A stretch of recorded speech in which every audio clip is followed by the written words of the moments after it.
औरतों को चार दीवारी में रखने वाला गांव। सुबह का समय था। रघुनाथ, विक्रम और रवि डाइनिंग टेबल पर बैठे चाय नाश्ता कर रहे थे। कौशल्या, सुजाता और अदिति रसोई से गर्म पराठे और चाय लेकर उन्हें सर्व कर रही थी। देख रहे हो विक्रम, अखबार में लिखा है कि शहर की औरतें अब दफ्तरों में नौकरियां कर रही हैं। अरे कलयुग आ गया है। अगर औरतें ही बाहर जाकर कमाएंगी तो ये मर्द क्या घर में बैठकर पापड़ बेलेंगे। वही तो बाबूजी, औरतों का काम चूल्हा चौका संभालना, गेहूं पीसना है। ये बाहर जाकर हाथ पांव मारना उन्हें शोभा नहीं देता।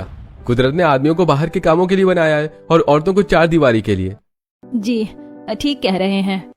कुछ समय बीत जाता है और रात हो जाती है। रात को अदिति अपने कमरे में चुपके से पढ़ रही थी। तभी रघुनाथ वहां आता है। विक्रम, रवि, जल्दी यहाँ आओ। देखो तुम्हारी बहन क्या गुल खिला रही है। पापा, वो मैं बस। ये क्या है अदिति? हमसे चुप करिए, डॉक्टर की पढ़ाई चल रही है। हाँ, आज किताब पकड़ी है, कल बाहर जाकर अनजान मर्दों का इलाज करेगी। क्या यही सिखाया है हमने तुझे? तेरी हिम्मत कैसे हुई हमारी मर्जी के खिलाफ जाने की? लेकिन अब बहुत हुआ, अब ये खेल खत्म होगा। पापा जी प्लीज ऐसा मत कीजिए। मेरी बरसों की मेहनत है। कल मेरा आखिरी एग्जाम है। बस कल का दिन और फिर मैं कभी किताबें नहीं छूंगी। प्लीज पापा। हट यहाँ से, बहुत पढ़ लिया तुमने, अब इसकी जरूरत नहीं है। हंगामा सुनकर कौशल्या और सुजाता भी बाहर आ जाती हैं। विक्रम, रवि और रघुनाथ सारी किताबों को घर से बाहर ले जाते हैं। बाबूजी प्लीज उसे पढ़ने दीजिए। अगर वो डॉक्टर बन गई तो आपके ही खानदान का नाम ऊंचा होगा। अरे चुप कर बहू, नाम नहीं बदनामी होगी। गांव वाले कहेंगे कि रघुनाथ की बेटी गैरों के बीच उठती बैठती है। रघुनाथ किताबों पर कैरोसिन छिड़कता है और उन्हें जला देता है। आसपास के गांव वाले अपने घरों के बाहर खड़े होकर ये सब देख रहे थे। अरे सही किया रघुनाथ भाई, लड़कियों को बढ़ाकर आजाद पंछी नहीं बनाना चाहिए। सब खत्म हो गया। कल मेरा आखिरी एग्जाम था। अगर बस कल मैं चली जाती तो डॉक्टर बन जाती। ऐसी कुछ समय बीत जाता है। दोपहर का समय था। सुजाता की एक शहर वाली सहेली रिया आई हुई थी। यार सुजाता, तू भी इन चार दीवारों में ही कैद है। कभी बाहर घूमने चला कर। और ये साड़ी ये तो बिल्कुल तेरी चॉइस की नहीं हो सकती है। सच बता, ये किसने ली है? नहीं, वो मैंने ही ली है बाजार से। अच्छी तो है। तभी विक्रम हाथ में 2 साड़ियां लिए वहां आता है। ये लो सुजाता, कल से यही पहनना, बाजार में नई आई थी। अरे तेरे पति तेरे लिए कपड़े लाते हैं, तू खुद नहीं जाती? ये क्या बात हुई? कौन हो तुम और हमारे घर में ये पंचायत क्यों कर रही हो? मैं सुजाता की सहेली हूँ और मैं बस ये कह रही हूँ कि अपनी पसंद की चीज पहनना हर औरत का हक है। शहर में चलता होगा कि औरतें चाहे जहाँ चली जाएं और जो चाहे करें, पर यह हमारा गांव है। यहाँ घर की औरतें क्या पहनेंगी और कहाँ जाएंगी यह मर्द तय करते हैं। अब निकलो यहाँ से अभी के अभी। विक्रम रिया को घर से बाहर निकाल देता है। कुछ समय बीत जाता है और शाम हो जाती है। रघुनाथ कुर्सी पर बैठा था। तभी कौशल्या बहुत ही डरते हुए वहां आती है। जी मैंने सुना है कि पास वाले गांव में बड़ा सत्संग हो रहा है। बहुत बड़े महात्मा आए। अगर आप कहें तो क्या मैं कल वहां हो आऊं? क्या बकवास कर रही है? सत्संग सुनेंगी? अरे घर के काम कौन करेगा? वो जो आंगन में गेहूं रखे हैं उन्हें धोकर सुखाओ, चक्की पर पीसो। पर मैं तो बस कुछ ही घंटों के लिए। बड़ी आई सत्संग सुनने वाली। अब जा और जाकर गेहूं पीस। कौशल्या बिना कुछ कहे वहां से चली जाती है। कुछ समय बाद रात हो जाती है। सुजाता अपने कमरे में थी और वो बहुत बीमार थी। जी मुझे डॉक्टर के पास ले चलिए, बहुत तेज बुखार है। डॉक्टर के पास? पागल हो गई हो क्या? हमारे घर की औरतें डॉक्टर की दुकान पर नहीं जाती। पर मुझसे सहा नहीं जा रहा। सब ठीक हो जाएगा। मैं माँ से बोलकर काढ़ा बनवा देता हूँ, इसे पीकर सो जाना। डॉक्टर वॉक्टर के चक्कर में पड़ने की जरूरत नहीं है। विक्रम वहां से चला जाता है। आज तो मैं कम बीमार हूँ। अगर कहीं मैं ज्यादा बीमार हो गई तो क्या तब भी ये मुझे डॉक्टर के पास नहीं ले जाएंगे? कुछ समय बाद सुबह हो जाती है। पड़ोस के घर में रहने वाली नई नवेली बहू मीना ट्रैक सूट पहनकर अपने घर से बाहर निकल रही थी। तभी उसका पति सुरेश उसे रोक देता है। अरे कहाँ की तैयारी है सुबह सुबह? ये जूते पहनकर कहाँ जा रही हो?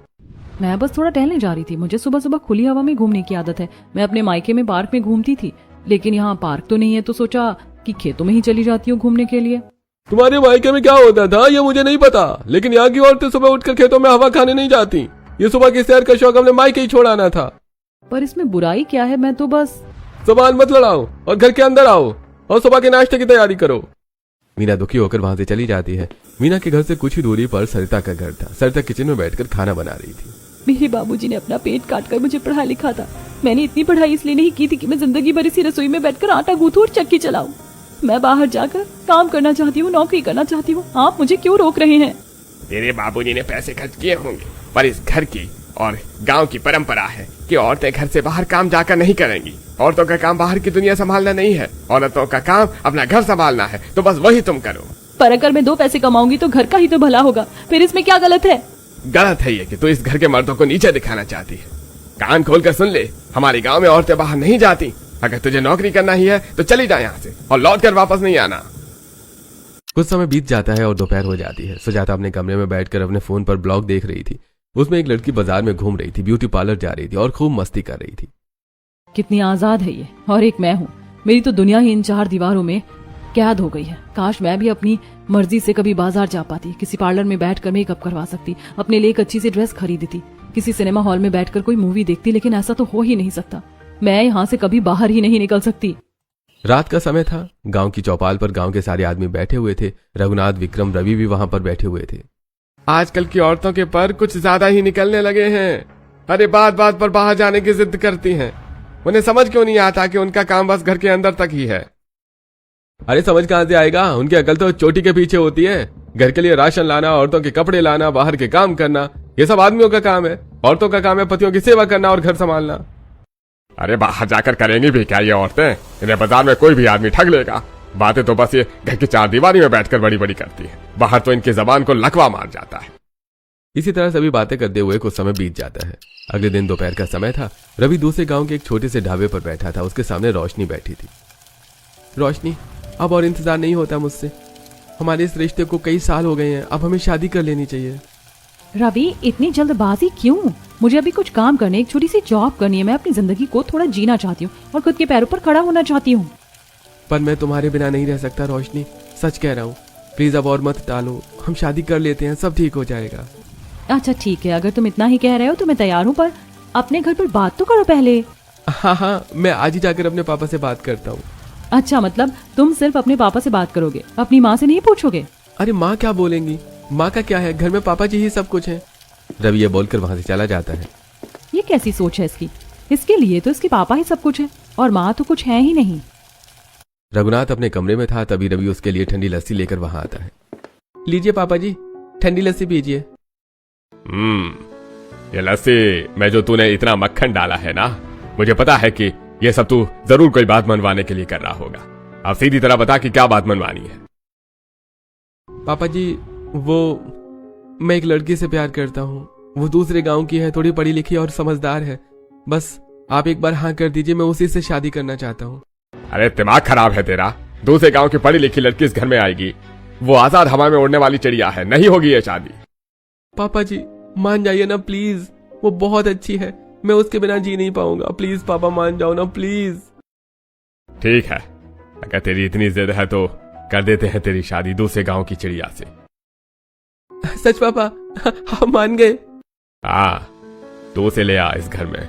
वो दूसरे गांव की चिड़िया है तो क्या हुआ, हम भी दूसरे गांव की चिड़ियों के पर काटना बहुत अच्छे से जानते हैं। एक बार इस घर में तो आ जाए, फिर देखना उसे, वो भी सभी औरतों की तरह इन 4 दीवारियों में कैद कर लेंगे उसे। कुछ समय बीत जाता है और रवि और रोशनी की शादी हो जाती है। रोशनी का आज गृह प्रवेश चल रहा था। रवि, यहाँ कोई और नहीं है क्या? गृह प्रवेश में तो मोहल्ले की औरतें आती हैं। तुम्हें मोहल्ले वालों से क्या लेना देना बहू? हम तीनों खड़े हैं ना यहाँ। इस घर की औरतें बाहर वालों से ज्यादा मतलब नहीं रखती। हम ही तुम्हारा परिवार है और हम ही तुम्हारी दुनिया है। रोशनी अपने गृह प्रवेश करती है। अगली सुबह का समय है। रोशनी नहाकर तैयार होकर एक कपड़े का झोला लेकर बाहर जाने लगती है, तभी रवि वहां आता है। ये झोला लेकर सुबह सुबह कहाँ जा रही हो तुम? अरे आज मेरी पहली रसोई है ना, और घर में ढंग की सब्जियां नहीं है। मैं बस बाहर ताजी सब्जियां लेने जा रही हूँ। अरे पागल हो गई हो तुम? बाहर जाओगी ऐसे? ऐसे थोड़े होता है रोशनी। तुम्हें जो भी चाहिए मुझे बता दो, मैं बाजार से ले आऊंगा, तुम यहीं घर पर रहो। अजीब बात है, खाना मुझे बनाना है तो सब्जियां तो मैं अपने हिसाब से छाट कर लाऊंगी ना। मेरे मायके वाले गांव में तो मैं खुद बाजार जाकर मोल भाव करती थी। तुम्हें क्या पता कि कौन सा बैंगन अंदर से खराब है और कौन सा नहीं? बहू, ये तुम्हारा मायका नहीं, हमारा गांव है और हमारे खानदान की औरतें बाजार नहीं जाती, चाहे कुछ भी हो जाए। आदमियों को अच्छे से पता है कि घर में क्या आना चाहिए और क्या नहीं, इसलिए जैसा बोला जा रहा है वैसा ही करो। रोशनी दुखी होकर वहां से चली जाती है। कुछ समय बाद शाम हो जाती है। विक्रम, रवि और रघुनाथ तैयार होकर कहीं जा रहे थे, तभी कौशल्या, सुजाता, आदिति तैयार होकर वहां आती है। रोशनी किचन में अभी खाना बना रही थी। रोशनी बेटा, जल्दी से अपनी वो नई वाली साड़ी पहन ले, हम सब लोग बुआ जी के बेटे की शादी में जा रहे हैं। किसने कहा है कि तुम लोग भी जा रही हो? पर वो तो हमारे बहुत खास रिश्तेदार हैं। बुआ जी ने हमें खुद बुलाया था, हम कैसे नहीं जाएंगे? बुलाया होगा, पर हमारे यहाँ शादी में सिर्फ मर्द जाते हैं। तुम सब यहीं रहोगी, कहीं जाने की जरूरत नहीं है। चलो विक्रम, रवि। रघुनाथ, विक्रम और रवि वहां से चले जाते हैं। दूर से रोशनी ये सब देख रही थी और उसे ये सब अच्छा नहीं लगता। अगले दिन शाम को सुजाता बाहर जा रही थी, तभी विक्रम वहां आ जाता है। कहाँ जा रही हो? वो मेरी चेहरे पर लगाने वाली वो नाइट क्रीम खत्म हो गई थी, थोड़े पिंपल्स हो रहे हैं ना, तो सोचा पास वाली दुकान से जाकर खुद ले आऊं। तो मुझे बता देती, मैं ले आता। अरे वो क्रीम लड़कियों वाली होती है, आप उसके बारे में नहीं समझा पाएंगे। जबान मत लड़ा सुजाता, तू मुझे बताएगी कि क्या मैं समझ सकता हूँ और क्या नहीं। औरतें आदमियों से कमी जानती हैं। और सुन ले, अब कोई क्रीम व्रीम नहीं आएगी इस घर में, अब जा अंदर। विक्रम वहां से चला जाता है। दूर खड़ी रोशनी ये देख रही थी। ये तो हद हो गई, इस घर के मर्द तो औरतों को पालतू जानवर समझते हैं। ये सब बिल्कुल ठीक नहीं हो रहा। अगली सुबह अदिति सोफे पर बैठकर एक कहानियों की किताब पढ़ रही थी। तभी रघुनाथ वहां आता है और उससे वो किताब छीन लेता है। ये क्या है? मैंने तेरी सारी किताबें जला दी थी ना, फिर ये कहाँ से आई?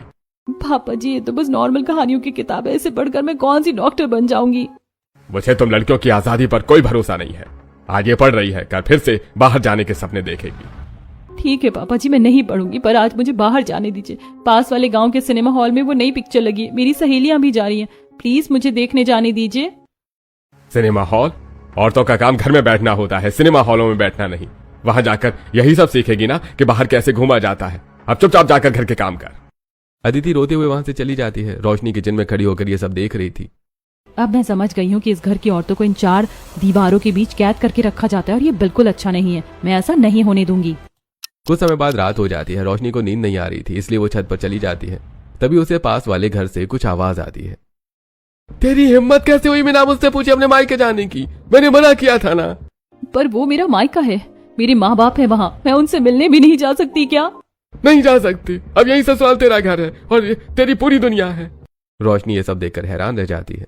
ये बीमारी सिर्फ मेरे ससुराल की नहीं है, इस पूरे गांव की है ये बीमारी। मुझे इन औरतों के लिए कुछ ना कुछ करना ही होगा। रोशनी वहां से चली जाती है। अगली सुबह रोशनी रसोई में जाती है जहां अदिति खाना बना रही थी। अदिति, तुम इतनी शांत क्यों रहती हो? कल तुम्हारे पापा ने तुम्हारी किताब फेंक दी थी और तुमने एक शब्द नहीं कहा। तुम अपने हक के लिए क्यों नहीं लड़ती? क्या फायदा लड़कर भाभी, कौन सुनेगा मेरी? रोशनी सुजाता के कमरे में जाती है। जेठानी जी, आप तो इस घर में मुझसे बड़ी हैं, आपको तो इन लोगों को जवाब देना चाहिए।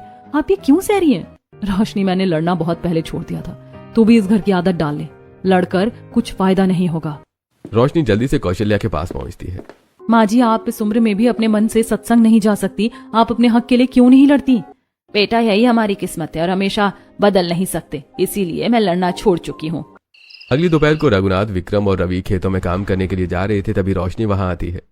बाबूजी, मैं भी आप लोगों के साथ खेत पर चलती हूँ, थोड़ा हाथ बटा दूंगी तो काम जल्दी निपट जाएगा।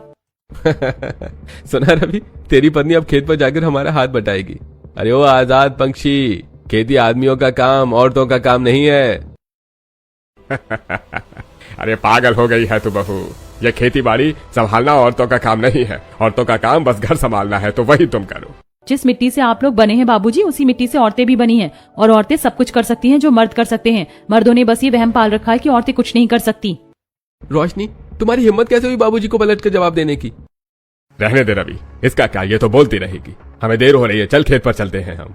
रघुनाथ, विक्रम और रवि वहां से चले जाते हैं। उनके जाने के बाद रोशनी सीधा कौशल्या, सुजाता और अदिति के पास जाती है।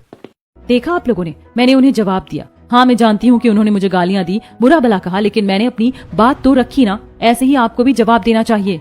रोशनी, वैसे जवाब हम देकर या लड़कर क्या ही कर लेंगे? लड़कर हम अपनी जिंदगी वापस लेंगे जेठानी जी। अगर आप सब मेरा साथ दे तो हम भी इस घर के बाहर जा सकते हैं। सोचिए ना अदिति, अगर तू अपने हक के लिए लड़ेगी तो एक दिन सच में डॉक्टर बन जाएगी। क्या सच में भाभी? क्या मैं सच में फिर से पढ़ पाऊंगी? हाँ अदिति, तू डॉक्टर बन सकती है और जेठानी जी, आप अपनी जिंदगी एकदम बिंदास होकर जी सकती हैं। और सासू माँ, आप इस उम्र में आजादी से मंदिर जा सकती हैं, सत्संग सुन सकती हैं। तू सही कह रही है बहू, हमने तो बिना लड़े ही हार मान ली, पर अब हार नहीं मानेंगे।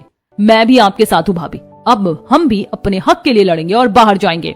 अगले दिन जब सारे मर्द खेत पर चले जाते हैं तो दोपहर को कौशल्या, सुजाता, अदिति और रोशनी घर से बाहर निकलती हैं और गांव में घूम के आती हैं और फिर वापस घर आ जाती हैं।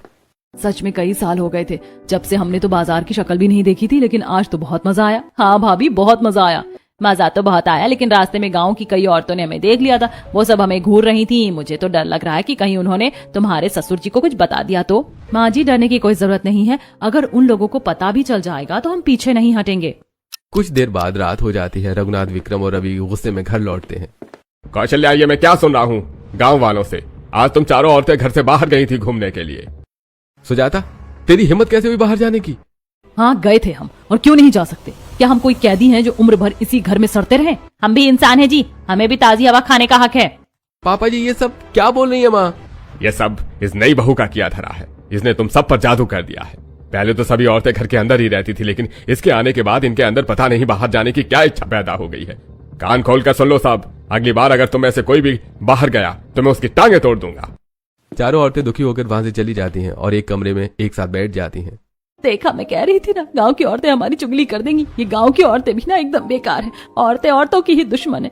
अब हम कैसे बाहर जाएंगे? माँ जी, उन्होंने हमारी चुगली इसलिए नहीं की क्योंकि वो हमारी दुश्मन है। उन्होंने ऐसा इसलिए किया क्योंकि वो खुद बाजार नहीं जा सकती। वो हमारी आजादी से जल रही थी। मतलब ये कि जो हम सह रहे हैं वही वो भी सह रही हैं। अगर उन्हें भी एक बार बाहर की जिंदगी का मजा मिल जाए तो वो भी समझ जाएंगी। हमें उनसे लड़ना नहीं है, हमें उन्हें भी अपने साथ लेना होगा। हमें उन्हें भी अपने हक के लिए लड़ना सिखाना होगा। लेकिन भाभी, ये कैसे होगा? वो औरतें तो अपने घरों से बाहर ही नहीं निकलती और हम बाहर नहीं जा सकते, तो फिर हम उनसे बात कैसे करेंगे? अगर हम बाहर नहीं जा सकते तो हम अपने घर पर ही रहकर उनसे बात करेंगे। कुछ समय बीत जाता है। दोपहर का समय था। रोशनी अपने घर की खिड़की पर बैठी थी और पास वाले घरों की खिड़कियों पर मीना और सरिता खड़ी थी। सरिता दीदी, मीना भाभी, क्या हाल है? क्या हाल होंगे रोशनी? हम तो यहीं इन 4 दीवारों में बंद रहते। हमारी तो किस्मत ही खराब है। किस्मत खराब नहीं दीदी, बस हमने अपनी ताकत को पहचाना नहीं। आपको पता है, शहर की औरतें आदमियों के साथ दफ्तर जाती हैं, खुद की कमाई खाती हैं, और एक हम हैं जो अपने ही आंगन से बाहर नहीं निकल पा रही। पर रोशनी, हम तो गाँव की कमजोर औरतें हैं, हम क्या ही कर सकती हैं? कोई कमजोर नहीं होता भाभी, आप सब अपने पांव पर खड़ी हो सकती हैं। आप में बहुत हुनर है। ऐसा थोड़ी है कि औरतें कुछ नहीं कर सकती। बस आप लोग डरना छोड़िए, एक बार लड़ना तो शुरू कीजिए, फिर देखना कैसा मैजिक होता है। अगले दिन सुजाता, कौशल्या, अदिति और रोशनी जल्दी से घर का सारा काम खत्म करती हैं और फिर दोपहर को फिर से खिड़की के पास खड़ी हो जाती हैं। आसपास की खिड़कियों पर और भी गांव की औरतें खड़ी थी और सभी फिर से बातें करने लगती हैं। रोशनी तो बिल्कुल सही कह रही थी, हम औरतें कमजोर नहीं है, हम बस अपनी ताकत भूल गई थी रोशनी, जो तूने हमें याद दिला दी। हाँ रोशनी, हमने ये बात गाँव की और भी औरतों तक पहुँचा दी है। अब कोई पीछे नहीं हटेगा, हम सब एक साथ आगे बढ़ेंगे। यही तो चाहिए भाभी, इसी तरह एक दूसरे की ताकत बनेंगे और फिर एक दिन देखना, गाँव की सारी औरतें एक साथ इस 4 दीवारों को तोड़कर बाहर निकलेंगी। तभी रघुनाथ, विक्रम और रवि वहां आते हैं और उनके हाथों में कुछ बोरे थे। ये क्या कर रही हो खिड़की पर खड़े होकर? क्या कोई काम घर का नहीं है करने के लिए जो फालतू में समय बर्बाद कर रही हो? कौशल्या बहू, यहाँ आओ सबके सब। ये गेहूं और खड़े मसाले रखे हैं। आज से कोई भी पिसा हुआ सामान बाजार से नहीं आएगा, सब कुछ यही चक्की और सिलबट्टे पर पिसेगा। चलो लग जाओ काम पर। सुजाता, रोशनी, अदिति और कौशल्या खिड़की बंद करके वहां आती हैं। बाबूजी, ये सब क्या है? और पिसा हुआ आटा और मसाले तो बाजार से भी आ सकते हैं। आप लोग जानबूझकर ये भारी काम हम पर थोप रहे हैं ताकि हमें अपने लिए सांस लेने का भी वक्त न मिले। आप लोग हमें घर की औरतें नहीं, मुफ्त की नौकर समझते हैं। रोशनी, तुम्हारी जबान कैंची की तरह चलने लगी है आजकल। नौकर नहीं बहू, हम तो तुम्हें संस्कारी बना रहे हैं। औरत का दिमाग अगर खाली रहे तो वो बाहर की हवा खाने के सपने देखती है। सही कहा विक्रम, खाली दिमाग शैतान का घर होता है। तुम औरतें अगर दिन भर चक्की पीसने और मसाले कूटने में बिजी रहोगी तो तुम्हें आपस में ये पंचायत करने और बाहर उड़ने का वक्त ही नहीं मिलेगा, और यही तुम्हारे लिए सही है। अब चलो सभी औरतें काम पर लग जाओ और बढ़िया से ये सब पीस कर तैयार करो। ऐसी कुछ समय बीत जाता है। रोशनी रोज खिड़की के पास खड़े होकर सभी औरतों को मोटिवेट करती थी। एक दिन रात को गांव की सारी औरतें चौपाल पर इकट्ठा होती हैं। मेरी बात ध्यान से सुनिए आप सब, डरने की बिल्कुल जरूरत नहीं है। हम कोई चोरी नहीं कर रहे, बस अपने हक की बात कर रहे हैं। हम औरतें हैं और हम आदमियों से किसी भी बात में कम नहीं हैं। रोशनी, जब तूने हमें भरोसा दिलाया कि हम अपनी पांव पर खड़े हो सकते हैं तो हमें भी लगा कि हाँ ऐसा हो सकता है। अब हम पीछे नहीं हटेंगे, लड़ेंगे, हम अपने हक के लिए लड़ेंगे। हाँ रोशनी, तूने हमें एक नई जान फूंक दी है, तू ही हमारी नेता है। अब हम पीछे नहीं हटेंगे, अब सभी औरतें आजाद होंगी। ऐसी कुछ समय बीत जाता है। सभी औरतें चुप चुप कर एक दूसरे से मिलती थी, बाजार जाती थी और खूब मस्ती करती थी। एक दिन दोपहर को सारी औरतें कौशल्या के घर इकट्ठा होती हैं। देखिए, अब तक हमने बाहर निकलना सीखा है, पर अब भी हम आदमियों पर निर्भर हैं। छोटी से छोटी चीज के लिए हमें उनके आगे हाथ फैलाना पड़ता है, और वो जब हमें पैसे देते हैं तो ऐसा जताते हैं कि एहसान कर रहे हैं। सोचो, अगर हम खुद के पैसे कमाने लगे तो हमारे पति भी हमारी इज्जत करेंगे और हम वो सब सामान ले पाएंगे जो हमें अपने खुद के लिए लेना है, जिसके लिए मर्द हमें पैसे नहीं देते। रोशनी, तुम्हारी बात तो सही है, लेकिन हम पैसे कैसे कमाएंगे? क्योंकि घर के आदमी तो हमें खेतों में काम करने के लिए जाने नहीं देते और बाहर हम काम कर नहीं सकते, तो फिर कैसे क्या करेंगे? हमें खेत जाना ही नहीं है दीदी, हम घर बैठे अचार और पापड़ का बिजनेस करेंगे। किसी को कहीं बाहर जाने की जरूरत नहीं है, सब अपने अपने घर के आंगन में पापड़ और अचार बनाएंगी। पर रोशनी, ये सब बाजार में बेचने कौन जाएगा? कोई बाजार नहीं जाएगा जेठानी जी। मैंने फोन पर एक ऑनलाइन ऐप का जुगाड़ किया है। हम सारा सामान यहीं इकट्ठा करेंगे और शहर से डिलीवरी बॉय सीधा हमारे घर से पार्सल ले जाएगा। ये तो कमाल का आइडिया है, हम सब तैयार हैं रोशनी। कुछ समय बीत जाता है। रोशनी ने जैसे सबसे कहा था सभी औरतें वैसा ही करती हैं और अचार पापड़ बनाती हैं और रोशनी उन्हें घर बैठकर सेल करती है। कुछ समय बाद सभी की पहली कमाई होती है और इसीलिए सारी औरतें गांव के एक बंद घर में पार्टी रखती हैं रात को। मेरी जिंदगी में पहली बार मैंने अपनी मेहनत की कमाई देखी। रोशनी बेटा, तूने तो सच में जादू कर दिया। गांव की औरतें पार्टी एंजॉय कर रही थी, तभी अचानक वहां गांव के आदमी आ जाते हैं। रघुनाथ, विक्रम और रवि भी वहां आ गए थे। तो यहाँ चल रही है तुम औरतों की पार्टी। हमें कई दिनों से शक था कि तुम औरतें कुछ तो खिचड़ी पका रही हो, और आज अपनी आंखों से देख लिया तुम्हारा ये तमाशा। हमने किसी की चोरी नहीं की है, हम खुशी मना रहे थे एक साथ। चुप कर कलमुही, तेरी वजह से ही आज ये सब हो रहा है। अब अगर किसी ने एक और शब्द बोला तो मैं उसे अभी के अभी घर से धक्के मार कर निकाल दूंगा।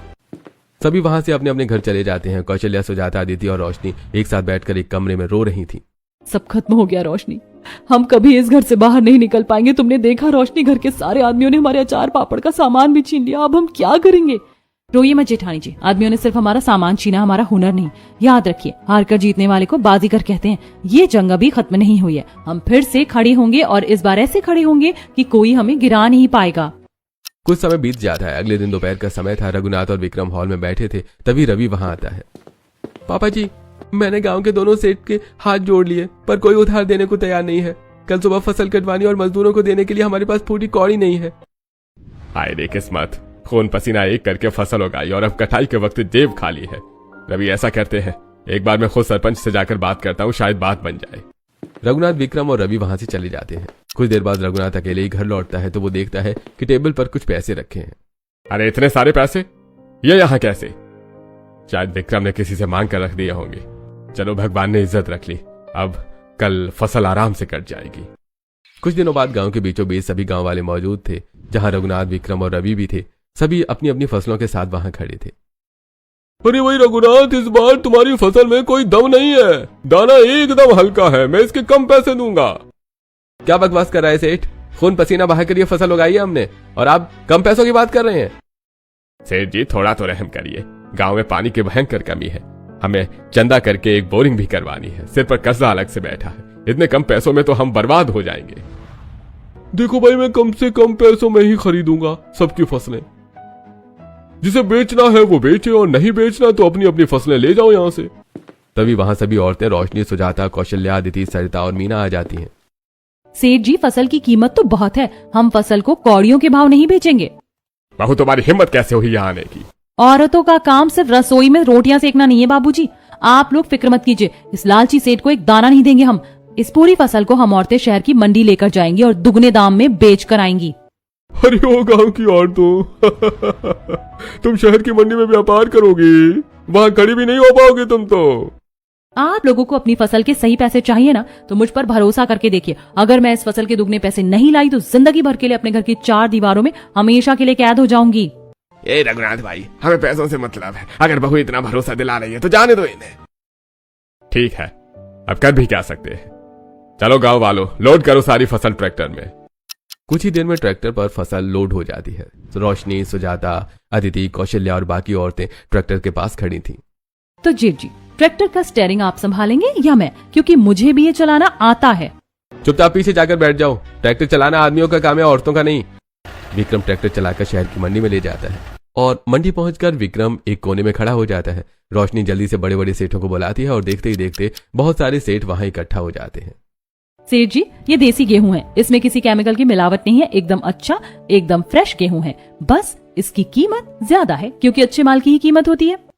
रोशनी अपनी बातों से बड़े बड़े सेठों को फसल डबल कीमत में बेच देती है। ये देखकर विक्रम हैरान हो गया था। ये कैसे हो सकता है? इसने तो खड़ी खड़ी कुछ ही समय में पूरी फसल को डबल कीमत में बेच दिया। ये तो कमाल हो गया।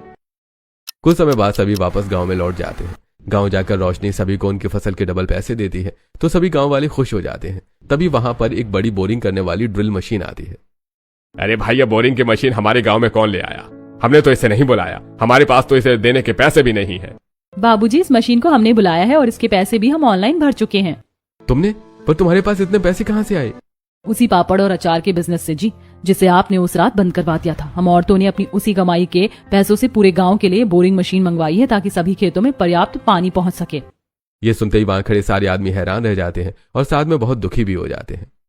हमने तुम्हें कमजोर समझा रोशनी, पर तुम औरतों तो सच में बहुत महान हो। सुनिए जी, वो फसल कटाई से एक रात पहले जो 50,000 रुपए आपको टेबल पर मिले थे ना, हाँ, वो तो शायद विक्रम किसी से उधार लाया था।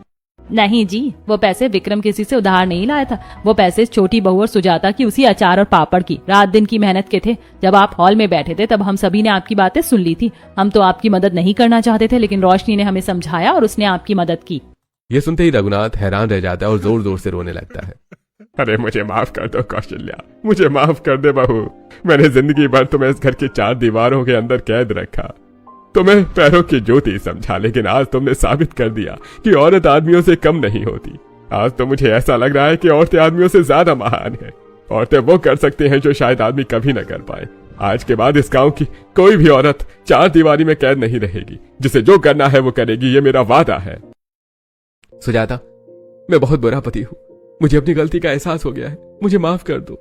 कोई बात नहीं जी, गलती सबसे हो जाती है। बस आप मुझे ब्यूटी पार्लर ले जाइएगा और सिनेमा हॉल, और हाँ, अचार पापड़ बनाने में भी मेरी मदद कीजिएगा। हाँ सुजाता, तू जैसा बोलेगी मैं वैसा करूंगा, और तुम्हारे जो अचार पापड़ का व्यापार है हम उसे और बड़ा बना देंगे। ये सुनकर सभी औरतें खुश हो जाती हैं।